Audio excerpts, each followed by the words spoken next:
Ang kondol o winter melon ay isang prutas na native sa Asia. Bagamat isa itong prutas, madalas itong gawing gulay sa Asian cuisines, lalo na sa Chinese at Indian food.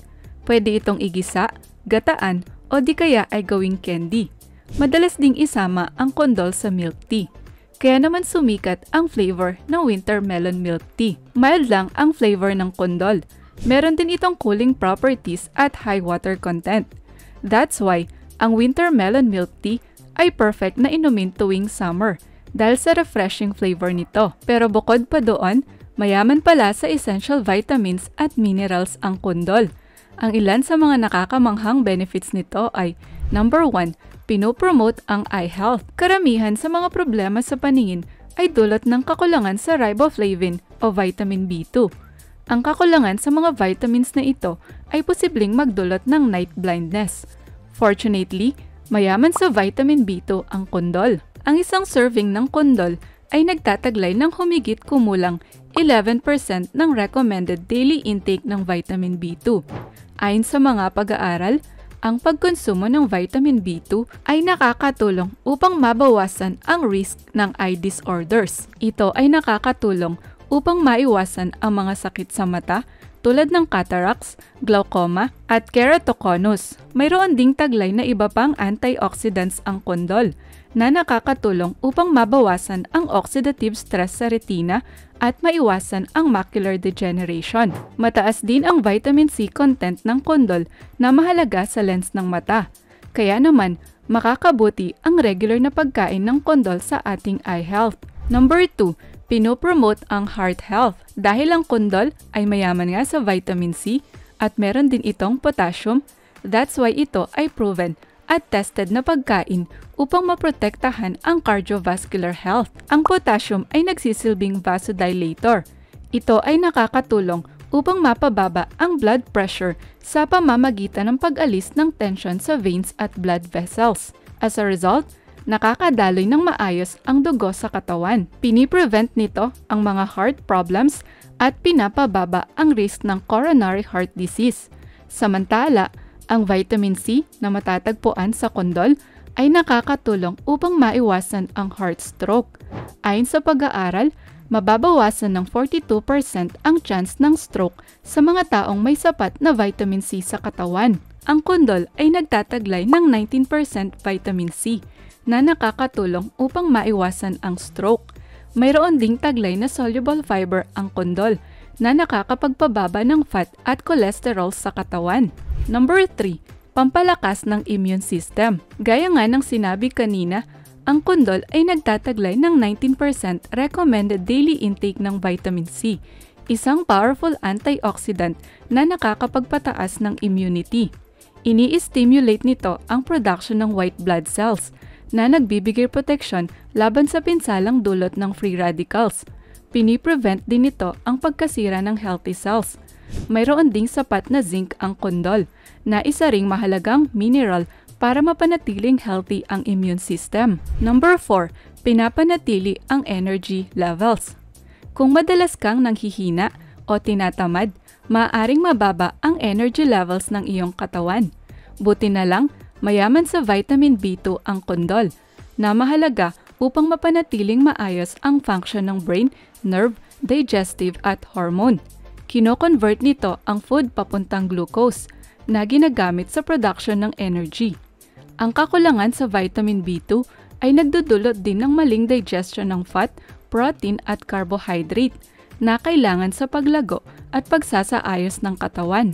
Pinapanatili rin ng vitamin B2 ang maayos na activity ng adrenal at thyroid. Ito ay nakakatulong din upang kumalma ang nervous system.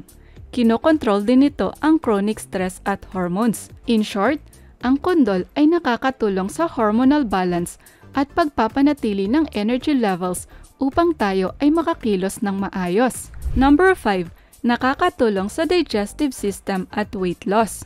Ang kondol ay isang low-calorie food na may high amount ng dietary fiber at water. Kaya naman, hindi nakakapagtaka na nakakatulong ito sa digestion at weight loss.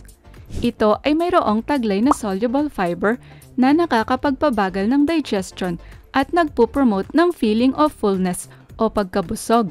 Ito rin ay may insoluble fiber na nakakatulong upang maiwasan ang gastrointestinal problems tulad ng bloating, constipation, cramping, at hemorrhoids. Mayroon ding 96% water content ang kondol na nakakatulong sa digestion at mga nagbabawas ng timbang. Number 6. Nakakabuti sa cognitive function. Ang kondol ay mayroong ding sapat na iron content na nakakatulong upang mapataas ang blood circulation sa buong katawan. Ito rin ay mahalagang component sa production ng red blood cells. Ang iron ay nakakatulong sa pagtransport ng oxygen sa brain na sumusuporta sa brain function. Base sa pag-aaral, ang brain ay gumagamit ng 20% oxygen sa katawan.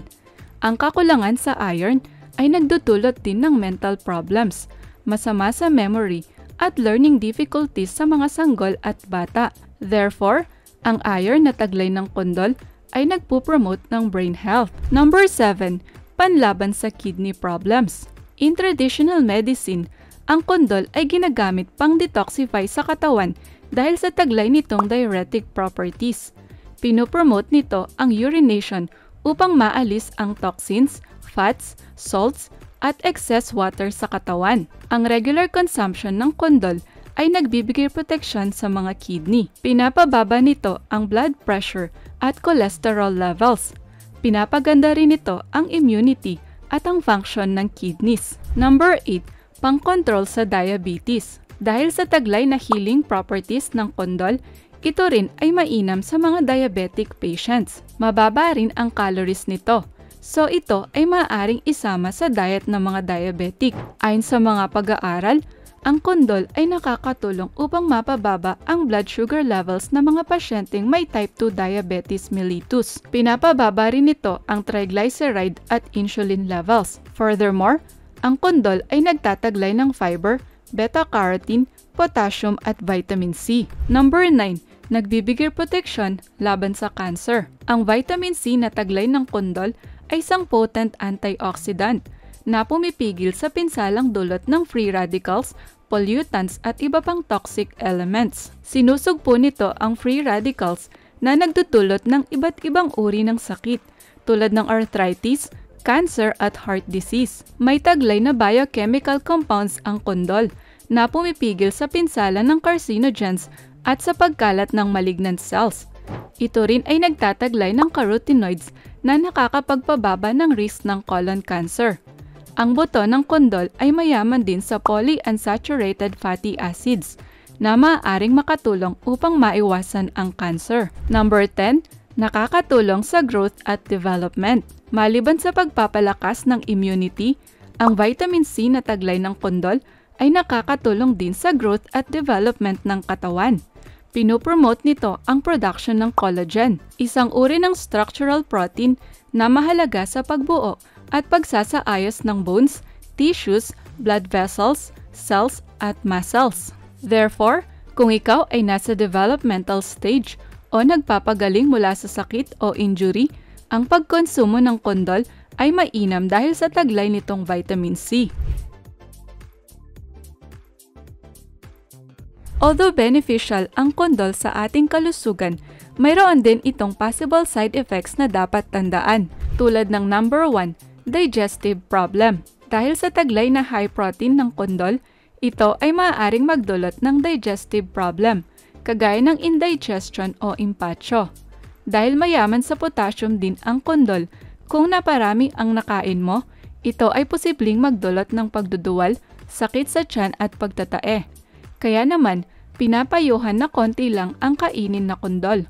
Ito rin ay dapat iwasan ng mga nagbubuntis dahil nga sa malamig na gulay ang kondol. Baka ang mga nagbubuntis ay magkaroon ng problema sa digestion. Number 2. Worsen cold. Ang kondol ay mayaman sa vitamin C na nakakatulong upang lumakas ang immunity at maiwasan ang iba't ibang uri ng sakit tulad ng flu at common cold.